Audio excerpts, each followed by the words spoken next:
where we shall be looking at cryptic conditions that torture us in the ICU with the critically ill. But before we go to that, we would like to recap what we previously covered under episode 10, which was the lung organ crosstalk, in which case we reviewed matters to do with the heart versus the lung interaction. We had a talk on liver versus lung interaction. We also reviewed kidney and lung relationship, and finally, Dr. Benjamin Opio took us through brain-lung interaction. That session, as always, was moderated by myself, Erasmus Okello, and Dr. Cornelius Sendagire. Basically, a lot of information was shared that time, and I hope that we all got to appreciate how these organs are interconnected, and the fact that the clock starts ticking the moment one organ shows signs of dysfunction, because very soon the other organs get involved. And we could see how some organs which are quite distant from the lung could be affected by disease in the lung, and similarly how the lung could be affected by disease in these other organs. So it's important to observe a 360-degree view of patients during assessment and review. And the essence of life support, certainly, as we know, always is to treat the underlying diseases while sustain the unaffected ones. So this session should be available to us on the YouTube channel, where we shall be, where you should be able to review not only this particular episode 11, but previous episodes as well. Today, we shall proceed to episode 11. The purpose of this is to really present to us some of the cryptic conditions which affect patients and bring them to the ICU. In this particular case, frequently diagnostics are quite difficult to notch, and treatment is quite complex and frequently delayed. And even during treatment, for the most part, there is a lot of interaction between different conditions that patients present with. So we have a big cast again. I mentor the team, and Dr. Cornelius will be moderating. Still alongside myself, I'll be chiming in. We shall have a clinical case presented by Dr. Felix Magala, followed by a talk on host versus graft disease. Special focus on the lung in this case, you shall understand what that means. Then we will have a review of the clinical pulse from a radiology resident, Dr. Alex Nabamba. And then finally, we will conclude with Dr. Christine taking us through a special type of eosinophilic pneumonias that has recently been described, particularly in this case, paraneoplastic pneumonia. And hopefully that should take us about 2 hours to conclude. So I know that the rest of the members will join us, and I would not like us to delay today. So I would like to immediately invite the next speaker, that is Dr. Felix, to share his slides in a bit. But as usual, our rules are as stated. We shall mute, we shall share questions on the chat, and when we are selected, we can always unmute and speak to the speakers directly at the end of the talk. Dr. Felix Magala is a resident at Ambara University of Science and Technology, where he is studying anesthesia and critical care resident. He will take us to the clinical case. So Dr. Magala, kindly share your slides right away and start. All right, thank you so much. I hope that I am very audible. Yes, doctor, I can hear you. We can see your slides as well. Carry on. Thank you so much, Dr. Erasmus. Introduction has already been made. Felix Magala is my name, and I'll be taking us through the case presentation today. So our clinical case is of a 19-year-old male, sickle cell disease. He was treated as post-matched sibling hematopoietic stem cell transplant, and was on immunosuppression. So he was admitted in hypoxemic respiratory failure. Going forward for these slides, I'll just take us through the brief medical history so that we can try to catch up. Sickle cell disease for this patient was diagnosed in infancy and with frequent hospitalization, like we know for these patients with a poor quality of life and a difficult course at school. I also had splenectomy done at the age of 7 years, which is which quite matches with many patients with this presentation. From the recurrent pneumonias, patient developed with chronic lung disease, and we had a baseline pulmonary function test that showed a mild restrictive pattern. Probably it could be due to the prior lung injury. This is from what we are seeing with the results of the pulmonary function test displayed there. The echo, basically, major important thing in the echo was the right ventricular systolic pressure of 31, which was mildly elevated, suggestive of mild pulmonary hypertension. So the hematopoietic stem cell transplant was undertaken in India, as the dates given over there.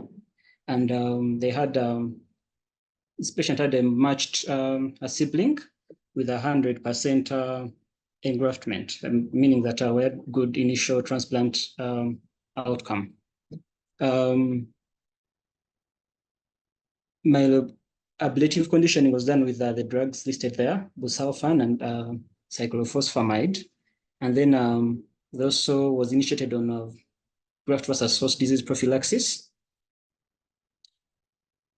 Later on, treatment was changed from the cyclosporin to myclophenolate and leflunomide.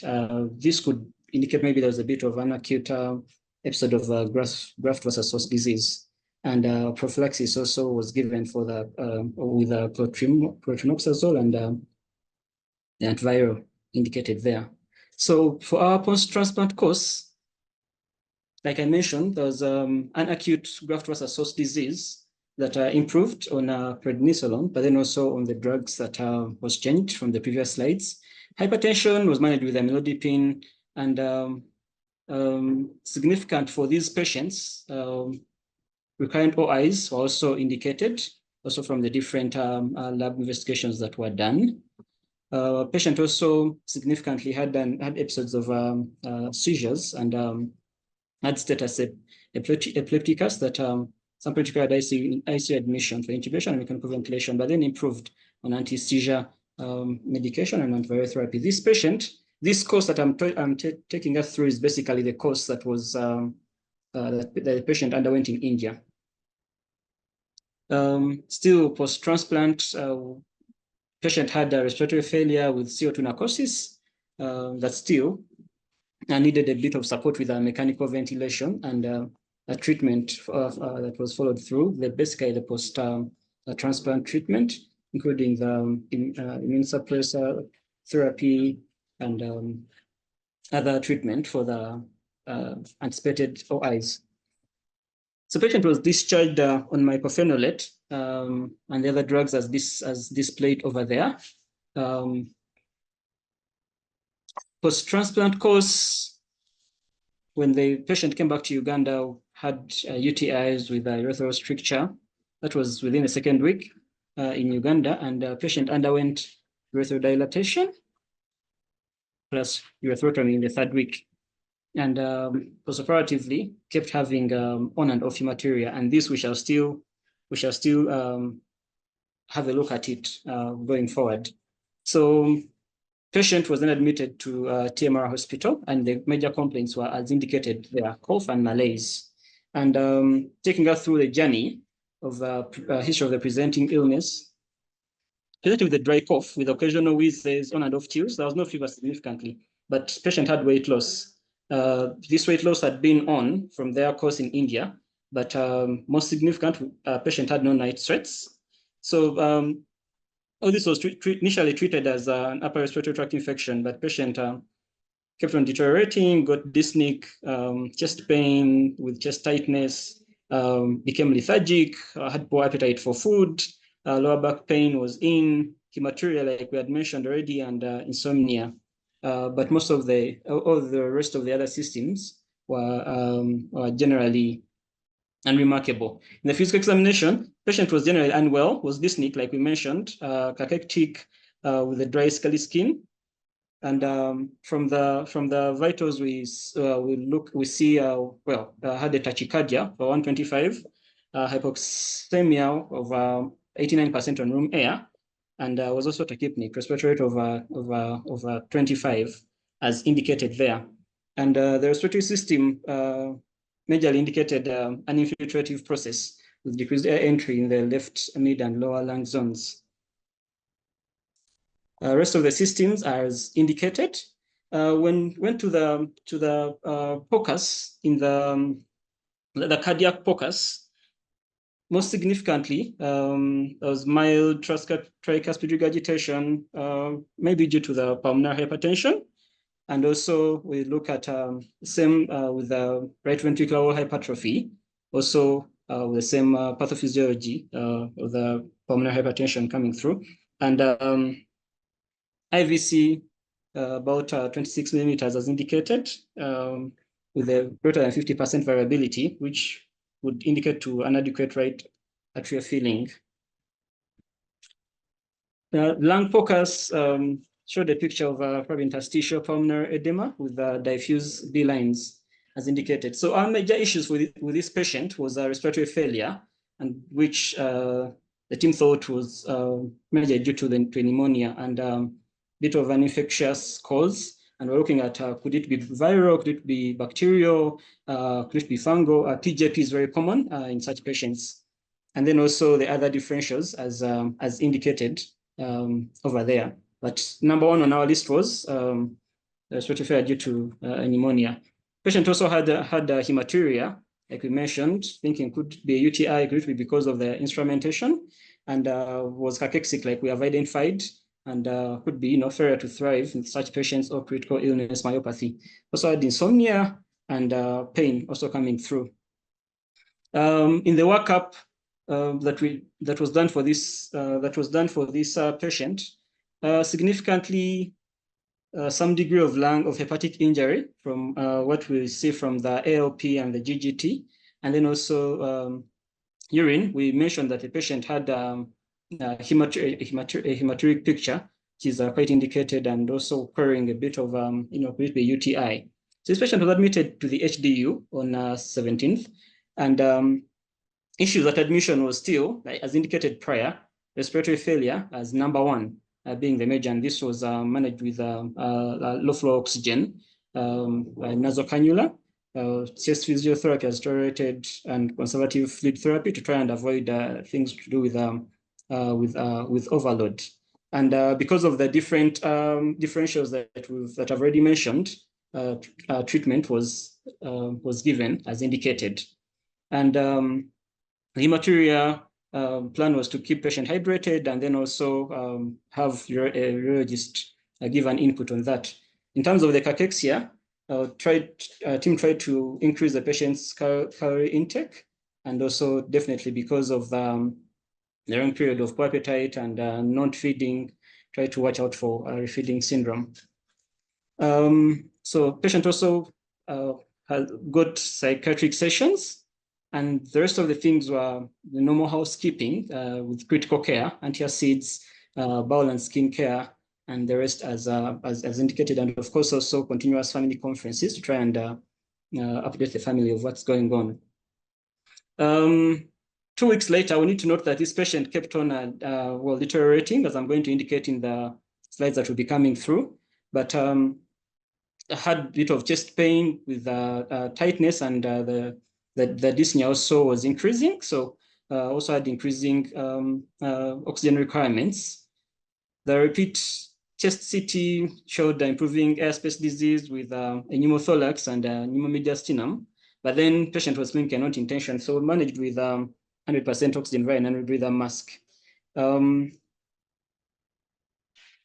Like mentioned earlier, the respiratory deterioration pretty much continued now with that cough that is productive, and team thinking, could it be just a bacterial pneumonia?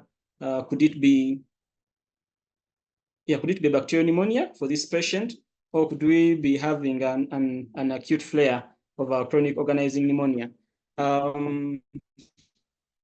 This also in terms of the repeat labs and LDH, which was high. So a invasive mechanical ventilation was initiated for this patient, and the standard supportive care also continued. The cotrimoxazole, the prednisolone, and for the bacterial pneumonia, meropenem and fluconazole were added. So progressively in ICU, cultures showed sputum cultures showed a pan-sensitive picture. So the antibiotics were de-escalated with guidance of the cultures and sensitivity results. And for 2 weeks, a patient became culture negative and clinically better. And definitely for every patient, so there was also ongoing weaning of the vent for this patient, though with a notably difficult to wean because of the different patient gets a bit, improves and then goes back. So got a bit of difficult to wean in this particular patient. But then also significantly because of the recurrent infections, there was a decision to wean off immunosuppressive therapy, which was initially instituted because of as a standard of care for the post-transplant. So, like we mentioned, 2 weeks later, we still had increasing sputum and oxygen requirements. Now we get new cultures and new organisms that are indicated. So antibiotics are de-escalated now to meropenem, gentamicin, still treated for 2 weeks with still ongoing attempts to try and wean from the ventilator. Progressively, this patient gets into AKI. Okay, patient has been on a couple of drugs like we indicated prior in the prior slides. So picture, we're thinking, okay, pre-renal, could it be drug-induced? We're having raised cholestatic enzymes. Is it also because of the drugs? Because we are really on quite a cocktail of drugs. And decisions or discussions were tending to, having the offending drugs weaned as monitor the patient clinically, and decisions made to try and see what drugs can be given or can be stopped. In terms of the chemistry, we see that we noted earlier about the labs, okay? Hepatic function tests, we see that the GGT was high, and it was giving us a picture of that hepatic injury, and that's why decisions to try and look at the offending drugs was being made. And in terms of the hematology, patient had a very differing picture, having white blood cell counts that are trending up, then for a bit of time they're trending down, which could be, one, the steroids, that long-term steroid therapy that was on, but then also progressively, we look at the infections that were coming in. So we're having increased white blood cells for this patient. So with the management, progressively, this patient spent a bit of time. So with different changes in antibiotics because of the guidance of the cultures that were being done for this patient, and realized that different drugs at every level were getting resistant to a couple of drugs, and there has to be changes. And this time, pisanamicin was introduced, and every time there was an introduction of a drug, there was actually an improvement that was seen, but we still with the planned attempts to try and wean off the ventilator for this patient, and also to note significantly that gene expert and the ZN for this patient was negative with all this in all these costs. So following that journey of this patient at TMR, on 5th of October, patient developed massive hemoptysis, quick desaturation, and hypoxemic cardiac arrest, and CPR futile efforts were quite futile. Thank you so much. That is the case that I could share for today.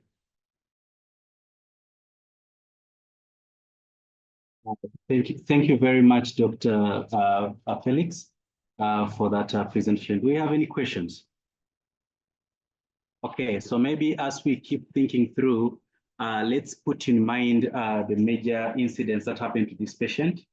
We had a patient with multiple infectious related issues, progressive restrictive lung disease, with the eventual pulmonary hemorrhage, and the difficulty to win, because pulmonary hemorrhage was a final, thing that happened and led to death of the patient.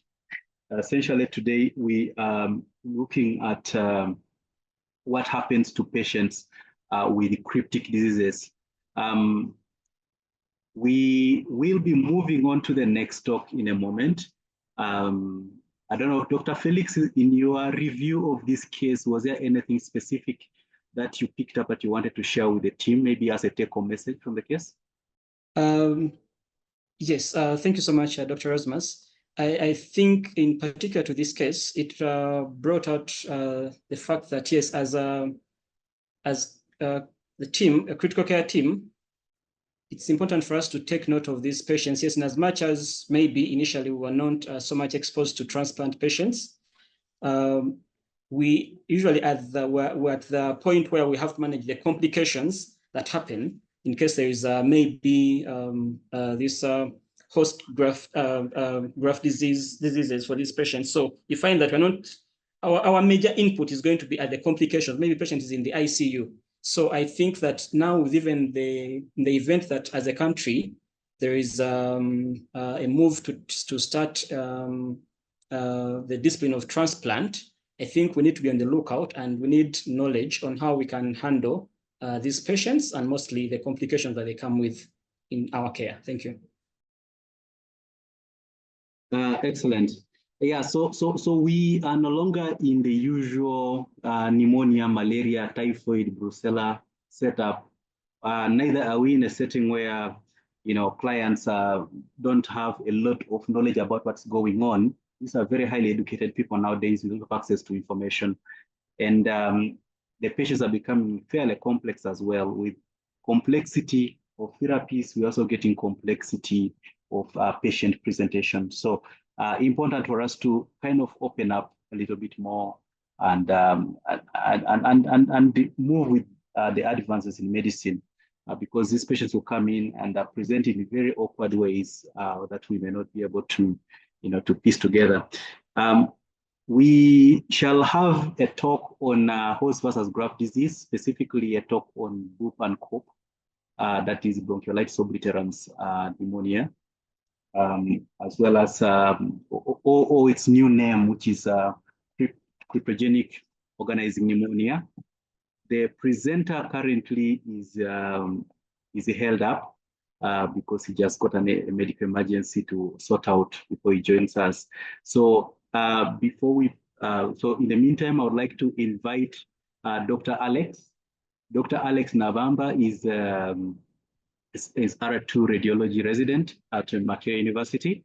I asked him to help us kind of tease out some of the specific radiology matters that may be relevant to host versus graft disease and maybe related cryptic diseases, so that we can differentiate them from the common ones that we see and be able to recognize early and hopefully put treatment on board early enough. So Dr. Navamba, kindly share your slides right away and start. So I'm sorry about that. So about pulmonary graft versus host disease can broadly be classified into two main categories. We have those which are acute and those which are chronic.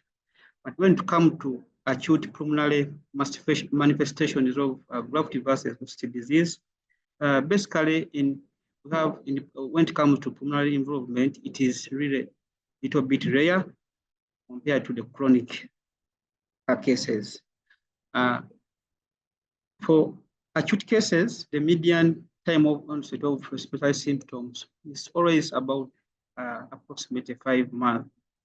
However, the few radiological features which we pick, we tend to get to have the picture of mild perihilar or diffuse interstitial fibrosis. This patient also, the chest X-ray, the CT scan, we tend to pick also pulmonary cysts or even nodules. So in most cases, we tend to get the chronic phase of this. And in that's where we tend to have our organizing pneumonia, where our BOOP falls, the cryptogenic organizing pneumonia. Then also we have what we call enteritis obliterans, and these two are different. Also in chronic phases of pulmonary manifestations, we also get fibrosis as well. However, as I mentioned earlier, that in chronic phases, those are the main features or the main phases which we tend to see in most cases compared to the acute phases. So when it comes to bronchiolitis obliterans, so after allogenic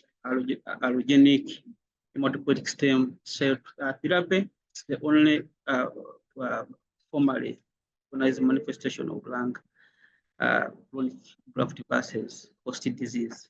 This was the only condition or presentation which we used to see mostly. However, with current studies, we are getting other related lung complications. For example, the interstitial lung diseases, where are also being reported. And in these interstitial lung diseases, that's where our BOOP or cryptogenic organizing pneumonia falls. I want you to get me clear. So previously, the condition which we are getting, it was bronchiolitis obliterans syndrome. And I will go through some of these that have the clear difference. So recent studies, we have interstitial lung diseases coming in, things like organizing pneumonia, LIP, lymphoid interstitial pneumonias, among other histological patterns, which I will be taking you through as well. So post hematopoietic stem cell transplant, interstitial lung diseases have been described more recently than BOOP, and it was associated with restrictive lung diseases. Initially, only identified organizing pneumonia, where our BOOP was. Now, recent studies, we still have more other histological patterns of interstitial lung diseases setting. So, and before these slides, you can see the various interstitial lung disease patterns which we have when it comes to graft versus host disease manifestations in lung. So one, we have organizing pneumonia, where our BOOP falls, then interstitial, non-specific interstitial pneumonias, that is, and then diffuse alveolar damage and LIP as earlier mentioned. So before dipping into BOOP, so I wanted to first take you through what obliterative bronchiolitis means. How is it different from BOOP as well? Because all these are manifestations which you get from these patients. I need to have a clarity between the two, such that we get well equipped with what happens after transplant in this patient. So obliterative bronchiolitis, it is also known as bronchiolitis obliterans or constrictive bronchiolitis. And it is basically a type of bronchiolitis where we have bronchial inflammation with submucosal bronchofibrosis associated with luminostenosis and occlusion. So obliterative bronchiolitis should not be confused with cryptogenic organizing pneumonia, previously termed bronchiolitis obliterans organizing pneumonia. So these two are different, and that statement is clear, as I've stated it. So how obliterative bronchiolitis presents, basically patients have aggressive breathlessness and dry as well. So which features do we pick when it comes to this condition? So tend to have hyperinflation of the lungs, then attenuation of the vascular markings, and occasional reticular or reticular nodular markings. And with us here, I put a chest X-ray for us to try to understand how we pick the different features which we get in or obstructive bronchitis obliterans. So you can see clearly this image that we have bilateral airspace opacities with some interstitial linings in there, which can be a feature, as I mentioned earlier. However, you can see that we have our hilar areas. We have increased density along these areas, which we suspect may be some lymph nodes or any other pathology coming in this. The titulation is mentioned earlier. However, the cardiac structure looks normal. So these are some of the features. Is the peak in this condition. So on CT scan, HRCT chest, they are often sharply defined areas of decreased lung attenuation associated with the vessels of reduced caliber. And when it comes to that, we tend to have what we call a mosaic attenuation pattern, where we have areas of areas of lucence or hypoattenuation. CT scans. We have bronchiectasis. Then we have our bronchioles, because I've seen already, we have some inflammation setting in. So bronchioles tend to get thickened, and haziness, we call them as ground glass opacity. I put these CT scans, try to get more of what I mean with those features. So with these two images I've displayed, so we have a chrono card. These are chest CT scan images, non-contrasted. So this is a chrono card, an actual card. And this patient had a lung transplant on the left side, on the right side, as you can clearly see, that we have different areas of hypoperfusion on the left or on the right side, where we had a transplant, and on the left side, you can clearly see that we have areas of honeycombing pattern in this area. We can clearly see that our lung is partially reduced in size. We have a shift of the mediastinal structures from this side to the left side. Yes, so these are some of the features which we can pick. The mosaic pattern, which I earlier mentioned, it's within the transplanted lung. So all these features can be picked from CT scan. So we as well have areas of thickened the septal thickening, a bit of ground glass opacities as well in there. So other histological associations, I earlier say that when it comes to chronic manifestations, we have bronchitis obliterans as the previous and most common condition which I went through. However, with recent studies, there are various histological patterns associated with graphic versus host diseases, and among them have what we call the BOOP, or the cryptogenic organizing pneumonia. So when it comes to organizing pneumonia, the major or the key imaging findings which we pick, we tend to have peripheral or peribronchial ground glass opacities or consolidative opacities. Other related histological patterns, for example, the lymphoid interstitial pneumonia, we tend to get nodes and cysts. Then when it comes to diffuse alveolar lung diseases, we have what we call diffuse airspace diseases. Then lastly, when it comes to non-specific interstitial pneumonias, we tend to have reticulations, traction bronchiectasis, and areas of ground glass opacities.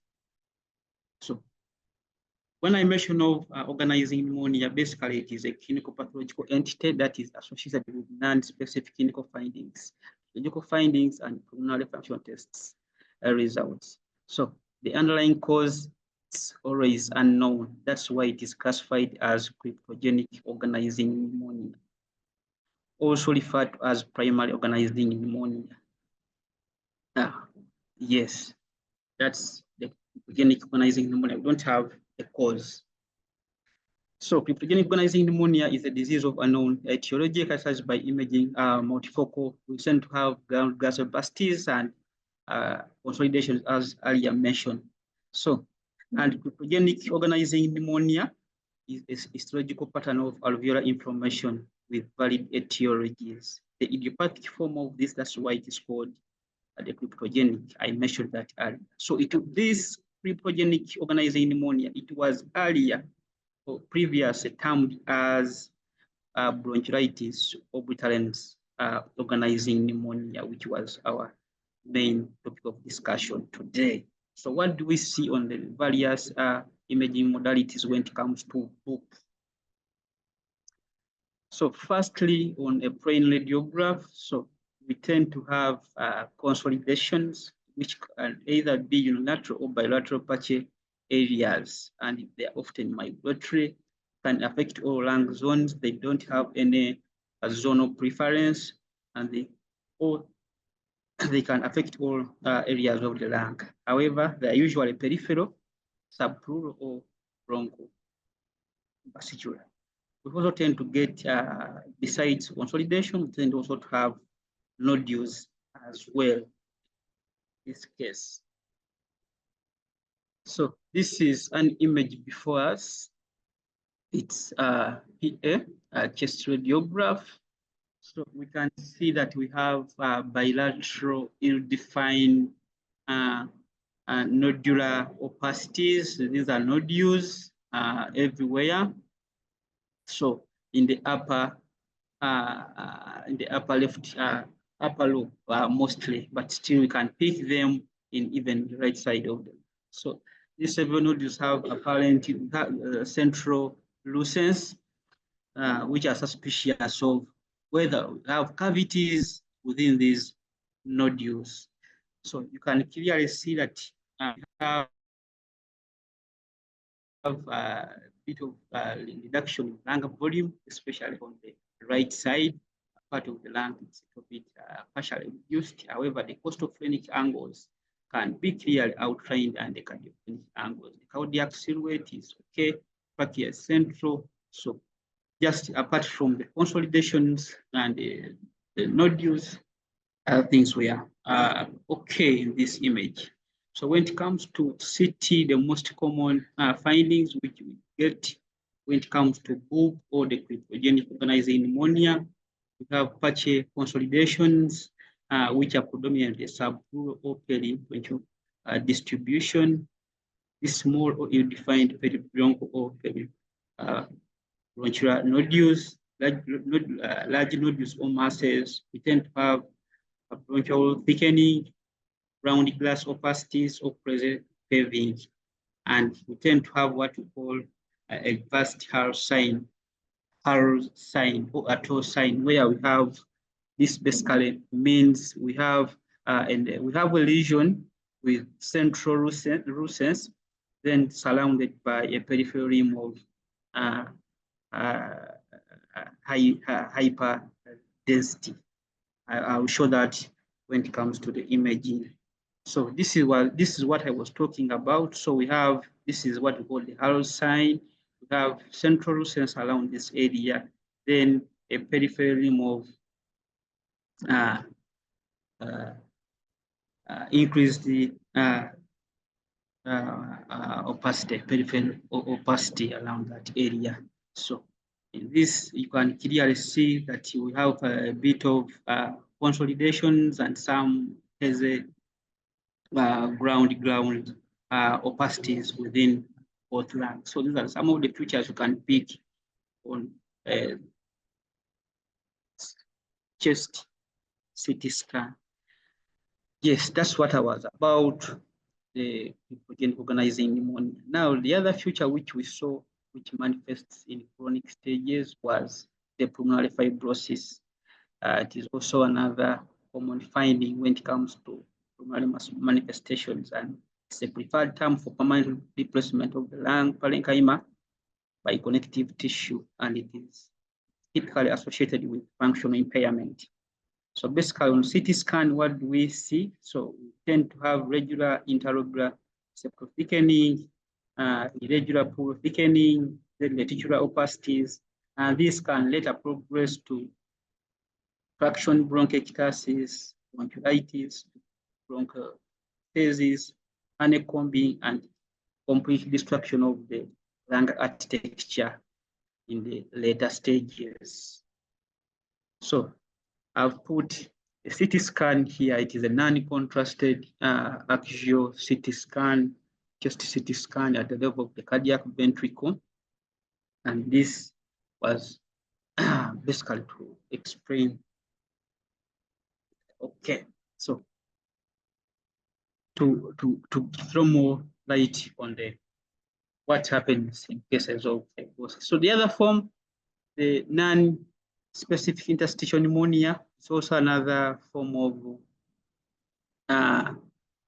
interstitial lung disease which we tend to see. So we tend to have basal, you can see we have basal and pleural opacities with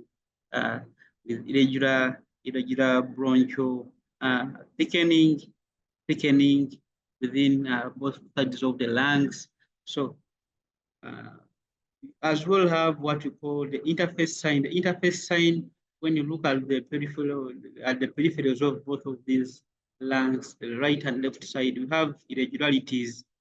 We don't have clear outline of the lung surfaces. So that's what we call the interface sign. They look to be thickened and irregular in their outline.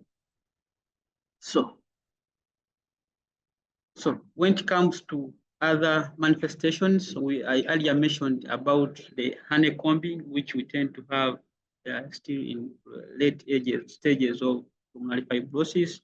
Still in non-specific interstitial pneumonia, you can end up having this presentation.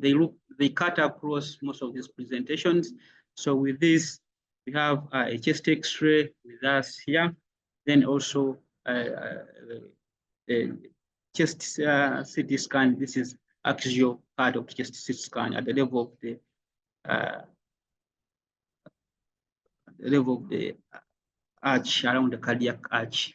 That's how it is. So with this X-ray, so we can see that we have a reduction in the lung volumes with bilateral interstitial markings, more marked in the middle and lower lung zones bilateral, with a little bit of still even upper lung zones bilateral. We can see those interstitial markings as well. So this is still to demonstrate the honeycombing, where we have ground glass opacities with septal thickening bilateral, with some bit of traction bronchiolitis as a supera in those images. So we have what we call chronic lung allograft dysfunction. And this is one of the late stage post-lung transplant complications. It's complications of transplant, lung transplant, and is most common cause of mortality in lung transplanted recipients after the first 1 year of transplant. It is usually clinical spectrometric diagnosis and characterized by an irreversible decline in the function respiratory volume at 1 minute, or 20% or more relative. The highest post-transplant baseline, representing one of the most limitations in the survival post-lung transplant. So I put an image to try to demonstrate what happens in such conditions. So clearly you can see this is a chest X-ray. This was our post-transplanted lung on this side. So this is the left side, where we have pleural thickening and peripheral or subpleural space airspace opacities, We have atelectasis bilaterally. This is what we call the band or linear atelectasis. We have atelectasis in linear format on this side. So we can't clearly outline our post-open angles because of increased haziness along this area. So we can't clearly map out. So we have bilateral lung collapse in those images. So I put also a CT scan for further to clearly out to see what happens in chronic lung the disease. So these are just this is axial CT scan and contrasted. This is coronal cut.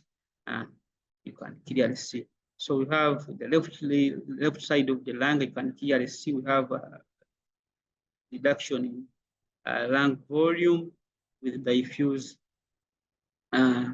peripheral infiltrates or peripheral infiltrates and some consolidative processes coming in. These are part of consolidation coming in, which is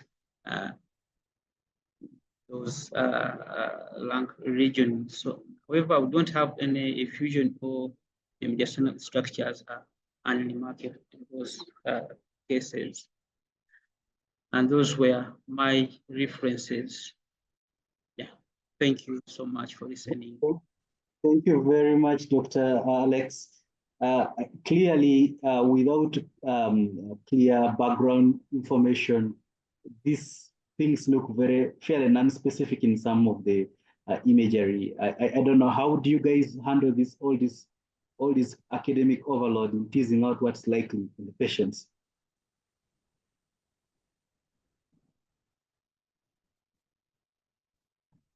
Hello? Yes, I was just amazed by the complexity of the imagery and the multiple differentials that would look like that on on imaging, and so I imagine the difficulty in trying to narrow down to the specific likely diagnosis, especially without adequate clinical information. Okay, so thank you so much, Doctor, for that question. As earlier I discussed, that's why when I was discussing, I gave a lot of more information on those specific questions. So we really need to tie up with one history. So it's the history which will guide us to come up with the different diagnoses, especially when it comes to these kind of interstitial lung diseases. It is really hard, and the findings keep cross-cutting in one condition to the other. But with clear good history, we are able to pick out these different diagnoses. Yes. Well, thank you. Thank you very much. Yeah. So do we have any questions, any burning questions on the forum? See, Prof. Arthur Quizzer has joined us. Anyone having questions specific to host versus graft disease imagery? Right. And quite a lot of complications of of engraftment. Maybe just in line with that, I would just like to take a few minutes to paint a little bit of a problem regarding the care of this category of patients. The patients with the hematopoietic stem cell transplant, just in line with the case that we had presented to us earlier on. I mean, Lubowa is going to start transplanting these patients, so we might as well prepare ourselves for the possibility of looking after them as part of the transplant team, but also part of the post-transplant team. Sometimes you're part of the team that optimizes them before transplant where need be. But essentially, transplantation here means that they identify a candidate that matches the recipient. In that case, they prepare the bone marrow of the recipient, usually by ablation, where they destroy it to reduce on the likelihood that the host immune cells from the bone marrow would probably fight back against the new graft. And then they harvest the graft, after, of course, screening the person for multiple complications. Then they infuse this into the patient's blood. And it's essentially, the procedure is simple, but the processes towards it are a bit difficult. Remember, you're moving a person who is immunocompetent towards immunosuppression. Certainly, people who are getting homologous transplants, basically, they're autologous transplants, they're getting it from themselves, versus allografts where they're getting from another human. So in that case, the person could be having, let's say, maybe you have someone who has got a bone marrow malignancy. So in that case, they might harvest their stem cells from the bone marrow, and then they ablate that bone marrow to clear out any progenitor cells of the malignant line, in this case, leukemia. And then they infuse the stem cells of the same person. So the rejection there is far less. But where they are harvesting from another person to replace yours, like in the case of sickle cell disease, where they must ablate your progenitor cells because they're the ones with sickle cell disease. In that case, you're going to struggle with their transplantation syndromes. So the immediate, pre-engraftment, it takes about 30 days or so for the transplant doctors to be confident that their graft has taken. So that's so-called the pre-engraftment period, from the day 0 of the transplant to day 30. And then from day 30 to day 100 is considered the early post-transplant phase. And thereafter, the late post-transplant phase is more than 100 days from that point. There are different conditions that affect the patient in different stages, but essentially, in the pre-engraftment stage, remember, this patient has undergone radiotherapeutic processes and also a chemotherapeutic process to destroy their bone marrow, and these things have effects in other organ systems. For example, they can cause mucositis. So these guys can suffer from from integumentary breakdown and microbial migration. So things like bacterial sepsis, bleeding tendencies, and of course viral issues as well. For example, the reactivation of things like herpes encephalitis. These things can mess up the patient at that point. But in the early post-transplant phase, usually the immune system is affected at that point. The cellular immunity has been affected by the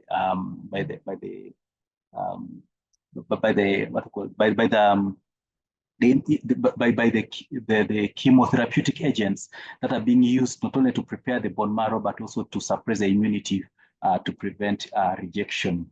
So these guys now have an AIDS-like syndrome where they are prone to cell-mediated immunity deficiency syndrome conditions. So things like PJP, toxo, cytomegalovirus can be a problem here, as well as sometimes activation of certain underlying malignancies may be a possibility, although that usually tends to present much later on with chronic use of immunotherapeutics. And then in the late stage, the graft versus host disease intensifies, enters fibrotic stages and the like, on top of the previous condition I talked about. So really key to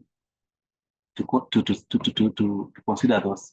So when do we get involved? It's important that a patient who is developing a post-transplantation complication, the stakes are very high. These are very expensive procedures. And they also the things that could considerably reduce the life expectancy of the patient.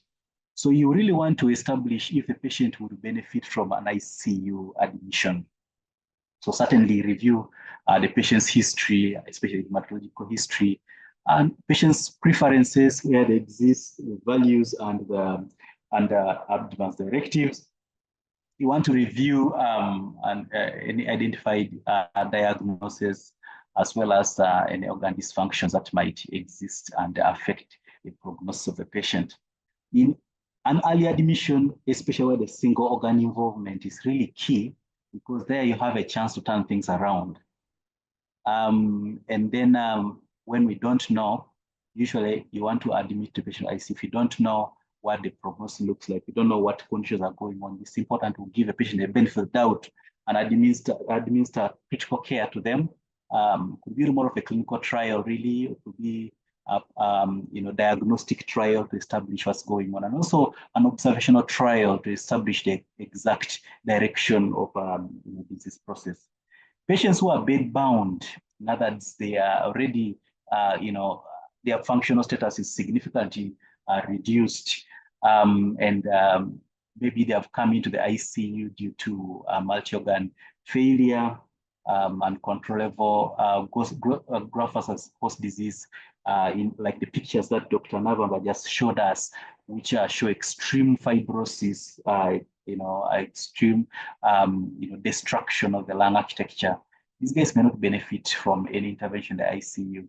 There are patients you might admit to ICU, but their conditions refractory, with no therapeutic progression. Perhaps the patient has been put on anti-rejection therapies, but the patient continues to have a fulminant graft-versus-host disease, destroying their tissues. These guys may not really benefit. Certainly, if they have multiple comorbidities already, life expectancy is less than 6 months as per prognosis, and maybe they have recurrent life-threatening events in the ICU after ICU discharge. These guys may not benefit from ICU. So it's really important to select, and it is a very painful conversation where you know the person's unlikely to benefit from ICU care, but they have invested a lot in trying to get an option out of care. It's really quite painful, I should tell you, because you are going to care for some of these patients, especially patients with sickle cell disease. You're going to find these patients when they are very young. You're going to take care of them and see hope despite the pain they endure. Then one day they might be convinced that there's hope on transplantation, and they will they'll undertake it and undergo it successfully. Except that life after transplant presents a new picture of complexity. And unfortunately, some of them might come to you quite late when you have now to break the news that they may never benefit and they are expected to die. And that's maybe a very difficult conversation, mostly because for most of these patients tend to be attached to them. I have been in that situation before. So there are very many reasons why these guys come to ICU: respiratory, cardiovascular, central nervous, but specifically respiratory takes the lead in terms of the reason for admission, especially in terms of infectious complications and ARDS. And this can be quite crazy because they can last a while. Some patients come to us when they're already in multi-organ dysfunction syndrome, but some might actually come in multi-organ failure syndrome. And in those cases, perhaps the conversation about end of life may be necessary because they may not necessarily make it. And you definitely want to make a diagnosis early. Keep your diagnostic suspicion of different complex complications broad. We have diagnostic clues that can lead you in the direction. For example, how is the immune system functioning? A patient who's having evidence of immunoparalysis may be having certain categories of infectious and non-infectious presentations. Post-transplant timing, how long has the patient taken? We talked about the early and the late post-engraftment syndromes. It gives you a clue on what's likely to be bothering the patient. Epidemiological history too helps you in terms of where the patient has been and therefore which bugs they might have picked up. And then you want to see if you're dealing with non-invasively obtained microbial and laboratory specimens versus invasively obtained ones, because that may give you a clue on how long it has and how enigmatic the diagnosis is. If I obtained a sample non-invasively, it means I might have a fulminant disease, which also makes the disease fairly susceptible to treatment. versus a patient who was a diagnostic enigma, who might have failed on non-invasive, diagnostics, and they had to probably undergo, say, bronchoscopy to pick up a sample and so on. These are usually conditions that are difficult to treat, and definitely mortality and morbidity may be much higher. And also, of course, the rate of development of disease findings, especially radiological findings, this tells you about how destructive the disease is. In a typical presentations of these cases, you want to consider adding invasive diagnostics, because just one diagnosis may not be enough, and it's very common to find this patient present to you with maybe one infectious disease cause, but there's an underlying smoldering, slow-growing, atypical condition, viral, something like that, or in the case of PJP. So you might be taken up just treating maybe a simple typical bacterial infection when there's actually also an underlying typical issue. So bronchoscopy and lung sometimes surgical lung biopsy might be very helpful in establishing a diagnosis in some cases. Regarding the infectious side of things, of course, there's a broad array of things you can do to try to establish a diagnosis. Blood cultures, serology for Aspergillus. For Aspergillus, this is now the area of the immunosuppressed patient. Sputum may be taken for analysis. And also, oh dear, I've been speaking for a while. I thought my slides were moving. Shame on me. All right, let me just unshare and start afresh this particular slide. Sorry about that.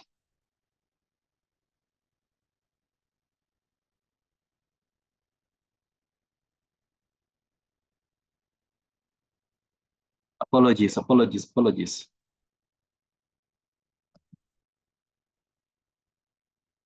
Okay, so and I may not be able to go back, but this is where we are now. We are talking about the specimens and the investigative options for establishing infectious, complications in patients who are post transplant.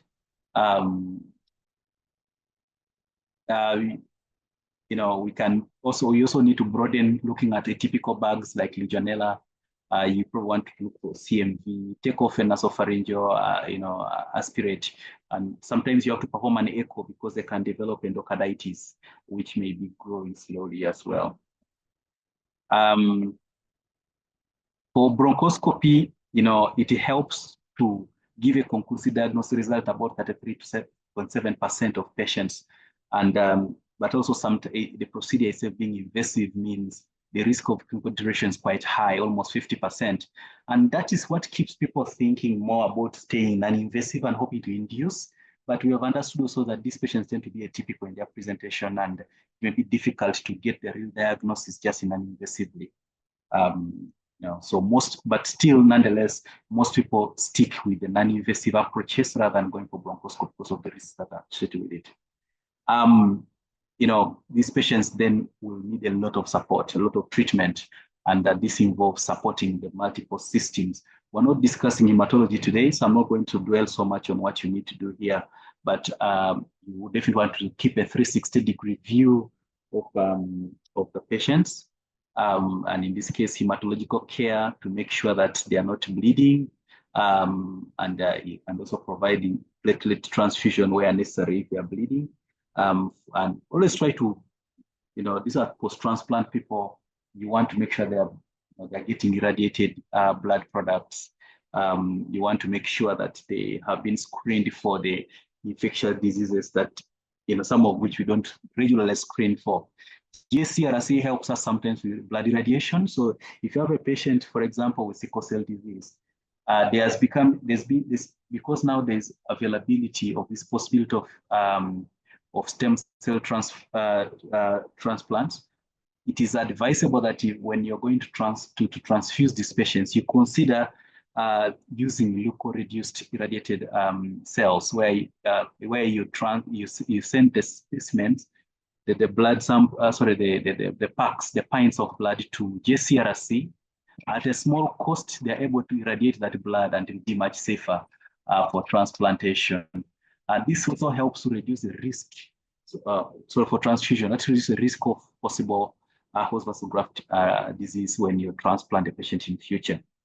Neutropenia is deadly in this category of patients, and you need preemptive empiric prophylactic as well as therapeutic antibiotics that also cover fungi and viruses. And you want to be quite deliberate about raising their white cell count because they depend on that immunity. So it's really confusing when to start granulocyte transfusions. That is infusion of say, lymphocytes. This is also possible through JCRC. They're able to separate blood products and give you a concentrate of just lymphocytes alone or monocytes if you want to help your patient. But we try to use medical options to raise the the granulocyte counts using the GM-CSF stimulating agents like what's called ground. I forget the name specifically. So we can give them that medication. It's a stimulating agent for the bone marrow. Okay, and then you want to provide prophylaxis appropriate to the kind of immunosuppression they're getting. Remember, they're getting cell-mediated immunosuppression, so you want to cover for the common bugs that get involved there. So viral, so especially fungal. You also have some bacterial, especially the typicals. You have to do surveillance for them. The prophylactics, especially for things like PJP, maybe key. But nonetheless, because guests are going to be attached to the healthcare system for a long time, antibiotic stewardship is imperative. Otherwise, you soon run out of what you can use to save them when they are actually in trouble. Isolation for them is quite a dubious subject because, how much isolation will you do, especially if you're providing a prophylactic care? It's a dubious area because they depend so much on the social and sensory stimulation of having family around, and yet at the same time, there's a risk of getting infected. So maybe barrier precautions, sometimes droplet if somebody is sick, unless they have a respiratory tract infection. Those are things that you can take care of. Wash hands quite avidly. These are things that you could do. When they are sick, certainly you may use vasopressors, and worry is always right heart failure from worsening pulmonary hypertension, especially for those who have gotten pulmonary post-vagal graft reactions, especially in this health group. So it's a really terrible dilemma when these patients are deteriorating. You want to intubate them, but intubation alone could kill them because of pulmonary hypertension and right heart failure. Similarly, when you put them on the vent, the likelihood that they'll come off it is quite harsh. And so you want to be monitoring their pulmonary functions just to keep informing the discussion on goals of care and the like. Mortality is quite high and varies. These are few people so far, so the statistics of mortality are quite broad. It's difficult to put a finger. That's why you see a wide mortality risk of 40 to 88% in those who are requiring invasive ventilation. Again, partly because by the time a patient with this condition requires invasive ventilation, it means the condition is very severe and is quite advanced, and this means the likelihood of survival is quite poor. So non-invasive is what you want to definitely, max out. This option doesn't seem to be offered to these patients, although that is the, ECMO service for patients who are in refractory respiratory failure, because the condition they have may be quite terminal, unfortunately, at that stage. So it doesn't seem to make a lot of value in trying to to put them on ECMO, which is an expensive intervention. However, ECMO might exist as a pre-transplant stabilization option, where the hope is that it's a bridge towards healing, and hopefully the patient gets better. Or in the case of lung transplantation, a bridge towards transplant in these patients. The regular, general care and, neuropsychotherapy, these things are relevant to these people, but key is the goals of care setting. appreciate that you're dealing with a condition that may never get better, maybe terminal by the time they come to you and require to stay on, in the ICU. This may be tricky. Yeah, so many different prognostic things that I want to go into details for. But overall, there has been some level of improved survival in the patients with transplantation. Specifically, we are seeing patients who are selected much better, and so they are better prepared to endure the process. We also have improved ICU management both before, during, and after the process of transplantation. And so these days, patients are identified early and taken to ICU, but a lot of teamwork is necessary. The intensivist tends to be very optimistic in the care of these patients because of the ability of their equipment to restore physiology. Yet the oncologist usually is aware, and the transplant doctor is always aware of how difficult it might be when the patient gets sick enough to require ICU care. So it's important to, toss points off each other, so that you arrive at a concerted and appropriate decision for the patient. Yeah, so I just wanted to fill in a bit of that for our understanding of patients who receive hematopoietic stem cell transplants, just so that you understand part of what Dr. Nabama just presented to us. So that is the end of what I was trying to show you. So any questions?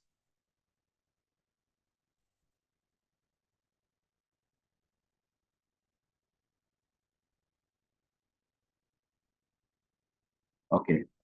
So perhaps today we don't have so many questions from the audience, and maybe it's because we're doing an amazing job as presenters to distill the points home.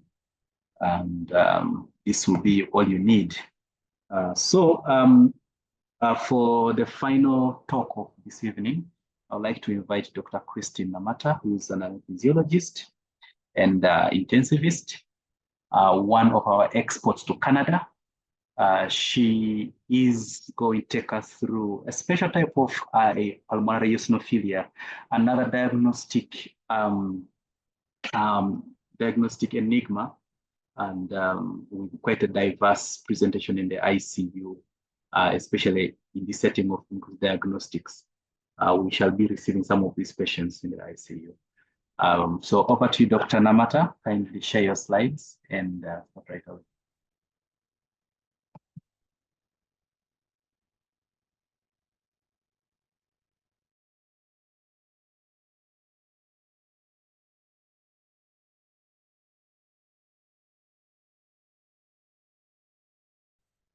Hello, can you hear me? Yes, doctor, can hear you. We can see your slides. Yes, put them in slideshow mode. Okay. Good evening. It must be Friday evening there. Yes, it is. So I'm Christine, going to talk about paraneoplastic pneumonias with us shedding special light on eosinophilic pneumonia. So brief outline. Anyway, what is paraneoplastic pneumonia? So, pneumonia basically means inflammation of the lungs. So paraneoplastic pneumonia in that case would be having, alveolar interstitial lung infiltrates with respiratory failure due to a malignancy without direct tumor invasion, from what I gathered in the literature. And this may manifest as eosinophilic pneumonia or acute fibrinous and organizing pneumonia. And the subtypes include, idiopathic or secondary. When there is no known cause of the eosinophilic pneumonia, it's called idiopathic or primary. And if there is a cause, then it's secondary to the known cause. And it may present as acute or chronic, depending on the cause. The more rapid progression is acute, that's within days to up to 4 weeks, while chronic takes longer than that, as the name suggests. There are other causes of eosinophilic pneumonia, which which must be ruled out, and a malignancy screening must be carried out if there is no known malignancy, if you're suspecting paraneoplastic pneumonia. So the epidemiology, paraneoplastic eosinophilia itself is rare, but well characterized in the literature. It often predicts an aggressive course of the malignancy with a poor prognosis. But acute eosinophilic pneumonia as a paraneoplastic syndrome is infrequent, most often reported with hematologic malignancies. However, some papers quote up to 15% of solid tumors have also been associated with acute eosinophilic pneumonia as a paraneoplastic syndrome, including breast, lung, genitourinary, GI, really anything. So I don't know if you can see this clearly, this table. Can you see the title? Yes, it says case reports of paraneoplastic eosinophilic pneumonia. Yeah, so, you know, I've never really made this diagnosis myself, for full disclosure. So I was a bit comforted that there's less than 10 case reports of, you know, this diagnosis confirmed from all the way from 1966 to last year.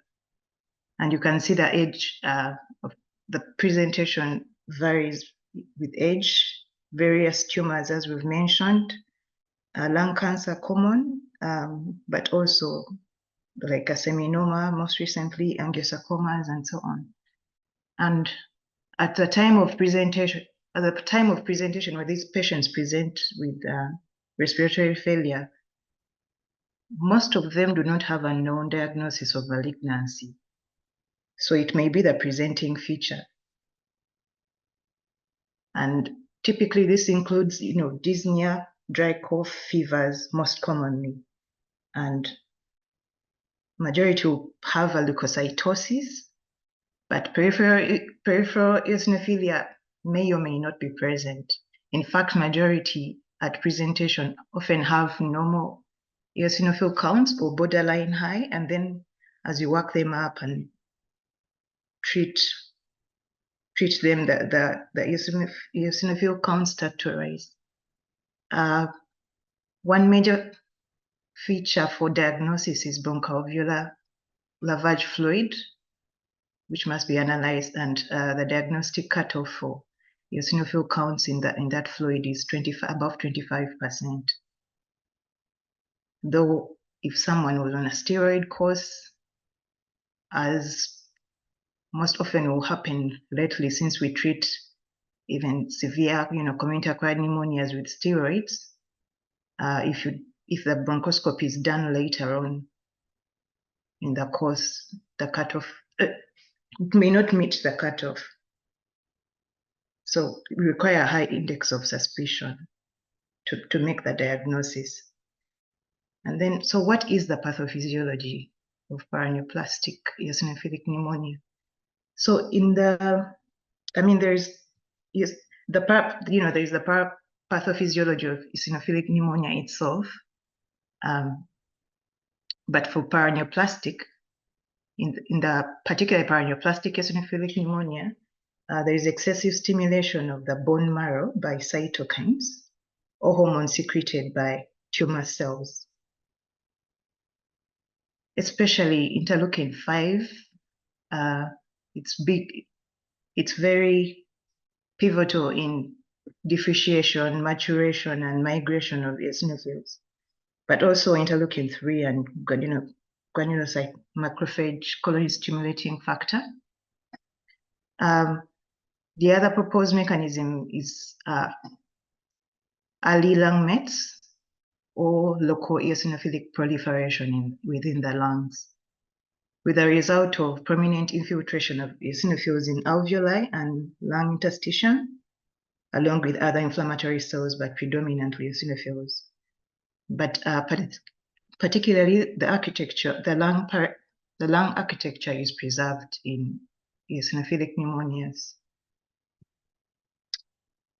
Just a visual to show you eosinophil, activation, like we've said, the tumor may secrete those cytokines, which cause activation of eosinophils, and then, it becomes a vicious cycle. So people present with progressive features of respiratory failure until, a diagnosis is made or, it's missed and the person passes. It can be rapidly fatal. The clinical presentation itself is very nonspecific, unfortunately. Initially, flu-like symptoms that progress over days to 4 weeks. If acute, like we mentioned, 95% present with a non-productive cough, typically no sputum production. 92% will have, dyspnea, shortness of breath. Fevers are also common, along with other constitutional symptoms, which may not necessarily be due to the malignancy, but all the cytokines that we've mentioned that are, running around in these cases. Other people also present with hemoptysis, pleuritic chest pain, wheezing, bilateral inspiratory crackles, and hypoxemia. So, as we mentioned, there are very many causes of eosinophilic pneumonia. So we need to think through some of the common causes that you need to rule out before you say it's either idiopathic or paraneoplastic, if there's no known malignancy especially. So especially from our setting where we have a lot of parasites, so you have to think of Loeffler's syndrome from hookworm and schisto, strongyloides, especially with heavy parasite burdens, paragoniomyces, visceral larva migrans, filariasis, and so on, and the endemic mycosis, of course. Then the non-infectious causes also have to be considered, like ABPA, aspergillus sensitization, drugs like nitrofurantoin, especially is known for causing eosinophilic pneumonia, NSAIDs as well, and then exposure to other toxins, especially inhalation or drugs of abuse.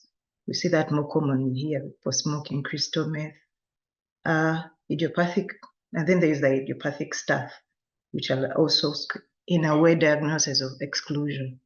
So once you've ruled out all that, and if there is a malignancy that is known, then that brings you closer to the diagnosis.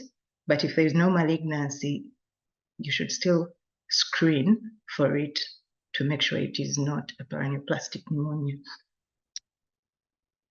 The investigations in blood, typically they will have a significant leukocytosis.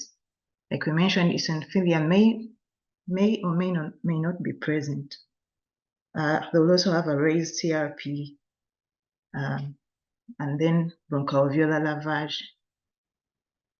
Now, this may depend on the acuity of presentation. If people present, with severe hypoxemia requiring, mechanical ventilation, it may be hard to carry out bronchoscopy and get this done initially. But yeah, the cutoffs are 25%, above 25%. There should be no infectious organisms in the fluid or other causes of pneumonia, no malignant cells.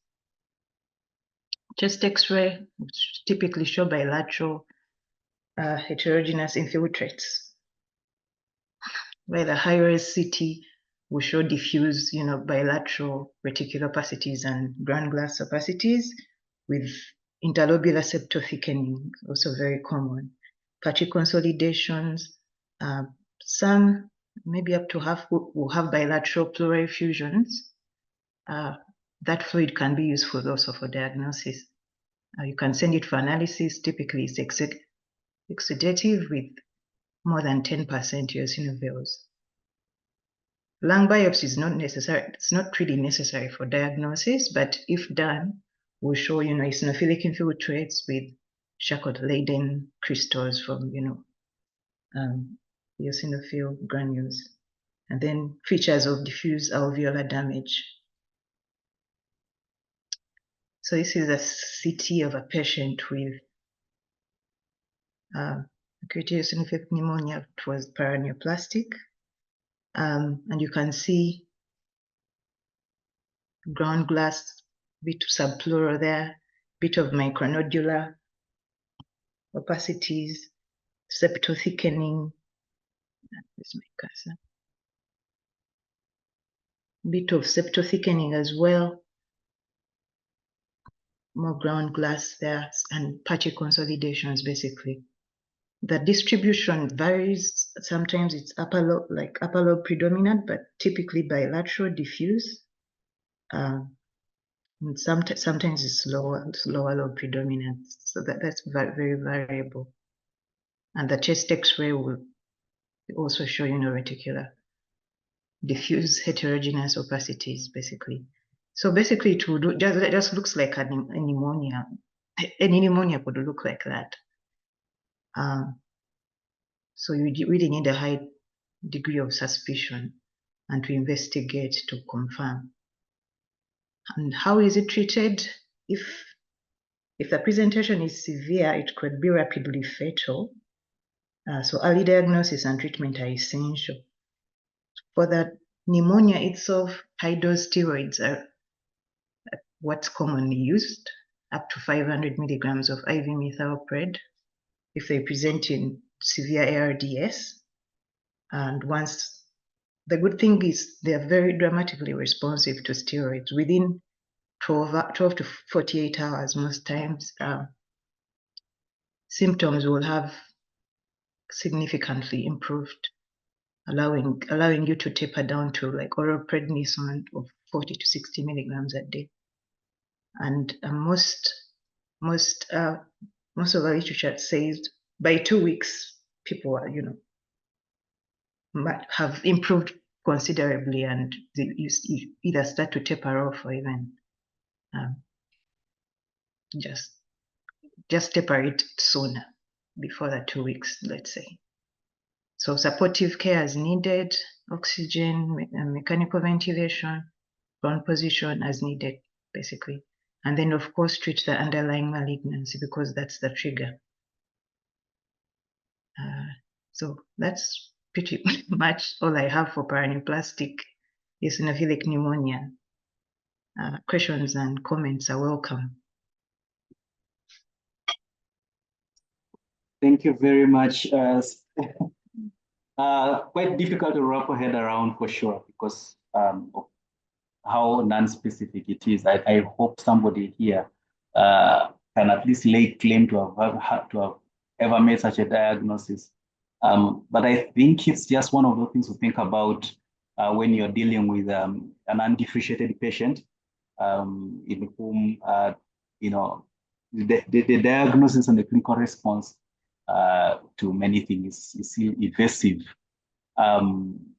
Certainly, again, steroids seem to be your therapy, so it's antibiotics, steroids, and what's the other one? Plex. These are like the broad spectrum non-specific interventions people like to throw around to survive when you have a patient who's difficult. Do we have any questions on the chat? I've not seen anything on the chat, but does no one want to raise your hand and ask a question? Today we are mostly abstract. Sorry, I apologize to the guys who are looking for something straightforward.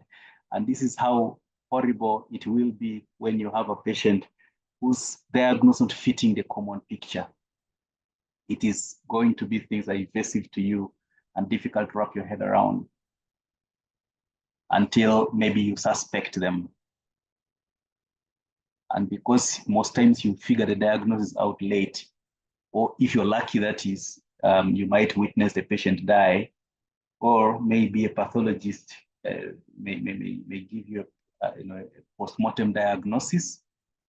Rarely, again, if the suspect on your clinical information is leading to it. But we're trying to broaden our scope such that when you have patients, especially with this kind of background history, they have an underlying malignancy, it's a hematological malignancy, or it's lung malignancy. They have some other paraneoplastic symptoms. So maybe you can think about this as a possibility as well.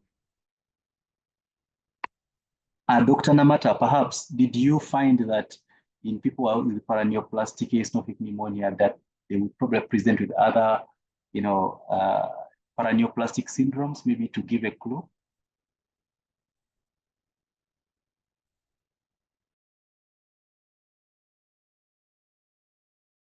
Well, for this particular topic, what was mentioned was maybe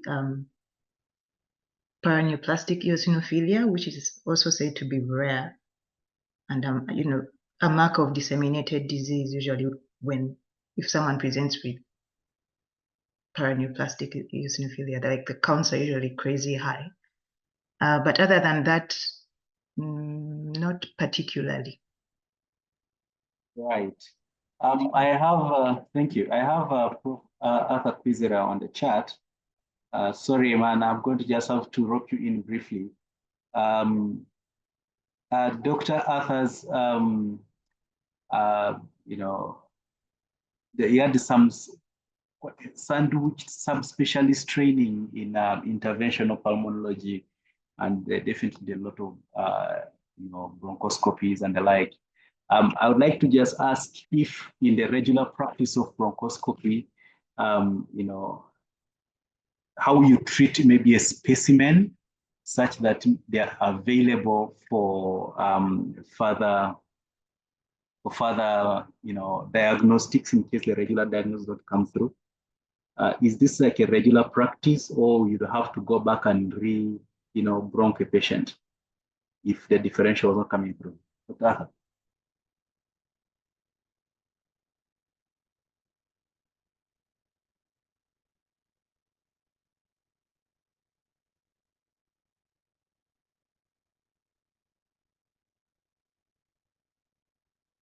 Dr. Arthur Kwizera? Perhaps it's quite far from his phone, from his device. So yeah, so I guess the fact that there are no questions, I hope first is that you're not deflated in terms of your thoughts that you already knew medicine, but this just opens your eyes to how complex patients' presently may be, especially as we have new therapies that are improving the survival of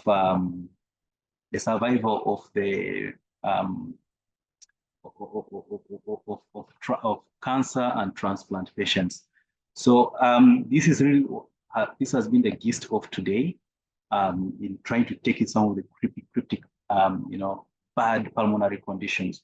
And we just touched a few of them, really. My hope was that these are some of the things you might start seeing very soon when Loboa starts sending us patients. Yes, Dr. Felix, go ahead. Thank you so much, Dr. Erasmus. Like you mentioned, it's quite an interesting topic that has been discussed today. My inquiry is in the view that, yes, we may start experiencing some of these patients that come through under our care. What are those things that, well, from your maybe experience and exposure, that you would guide that as ICU clinicians, would look out for from such patients? Because personally, I from the discussions today, looks like the presentation is, well, looks like quite non-specific. I mean, a cough that comes through. I understand that, yes, history is very important, but what are those key things from your perspective that you might guide us on to be able to diagnose these patients, maybe spot on? Thank you, or close to spot on. Yeah, thank you. This is a good question. Yes, I have seen some patients, especially post-transplant patients. I've not made a diagnosis of paraneoplastic pneumonia myself. But I think, again, the first thing is definitely that history, and the biggest bullet here is the background. Apologies for that. So you're going to be dealing with a patient who has typical findings, or they have atypical findings. And so from a get-go, knowing that they might have different, they might present to you with multiple conditions, it helps a lot. That's the first step. The second step is that usually from the history, these conditions are rarely the type that happen, rapidly and acutely. Usually it's a progressive, slowly progressive disorder that has quite a number of days or weeks to its progression, with the patient failing at multiple attempts to treat it. So you're dealing with someone who has probably had a cough that they thought was basic, and they came in. Unfortunately, sometimes you're the unfortunate doctor who receives them the first time, maybe because, for example, post-transplant patients is told to take all respiratory symptoms seriously. So they might turn up to you quite early. Certainly, in your diagnostics, they will come in very simple. Like now, in the case of the patient you presented, Dr. Felix, this was a patient who just came in with cough, sounded like an upper respiratory tract infection. And he had been treated at home as such, except the family just thought it was precautionous enough to head to the hospital for a little bit of a deeper analysis of what is going on.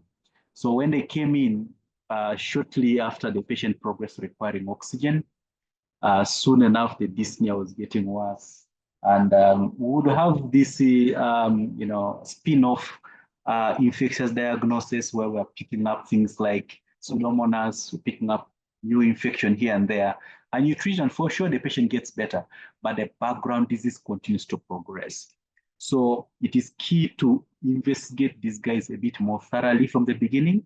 And like the patients you do simple microbiology, you probably want to be asking for the specialized tests as well. You might want to take off serologies for CMV, take off maybe galactomannan for a galactomannan or a PCR for PJP, especially if they're having hypoxemia and dyspnea as well. And the CT scan is definitely going to be very helpful. Dr. Nabamba has gone into extreme detail to try to help us see how complex this can present, and certainly what confusing differentials you'll be dealing with, and so the sooner you start that diagnostic journey, the better. Usually, the book, cope, and the like will, may progress and potentially kill your patient. But there are usually also secondary infectious issues in the background that you have to think about and consider and treat. Steroids may mask the picture. Dr. Namata already alluded to that concern, and that may definitely delay diagnosis. So the first specimens you take from the patient have to be treated with a broad sense of diagnostic differentials, so that you can be, can expose it to different tests. Use of PCR, use of specialized tests like in the case of PJP, galactomannan, biopsy, for example, book can mainly be made, the diagnosis of that can only be made by a biopsy and a histological analysis of the tissues of the lung. So whereas CT may be suggestive, you need a biopsy. So the sooner you can clear out the typical diagnosis out of the picture, the sooner you will be on the path to suspect that it could be something more cryptic in the patient, and maybe that may direct your diagnosis. I don't know if that helps, Dr. with your question. Yes, thank you so much, Dr. Rasmus. That's quite elaborate. Thank you. Thank you. All right. Do you have any other questions, any pressing questions?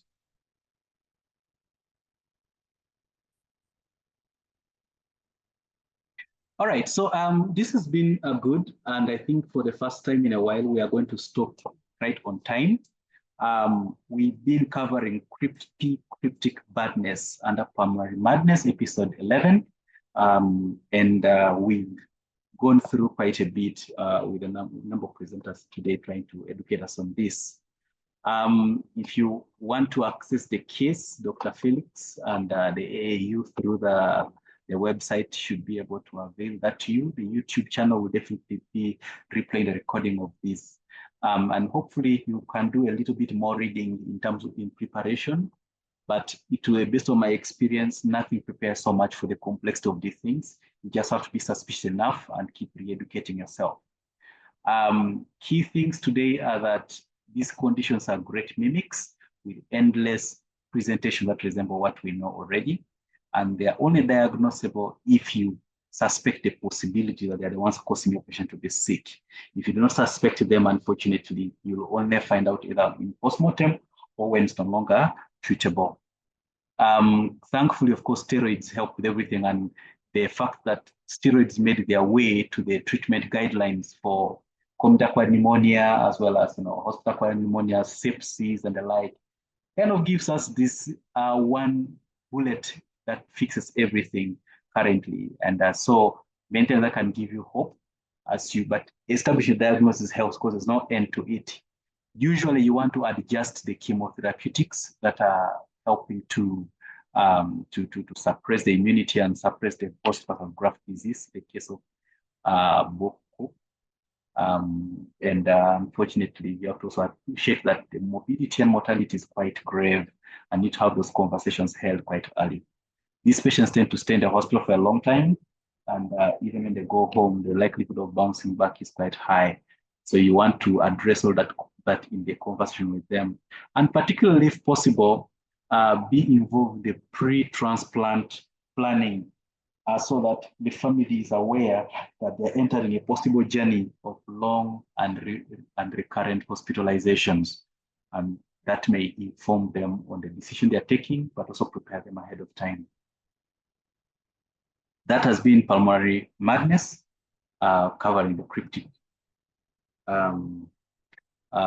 badness and the cryptic conditions that present in hospital. So I would like to call this to a close and invite us to attend next Friday's session that will be covering pulmonary oncology. That will be on the 28th, same time. We shall have again another broad cast of presenters. So kindly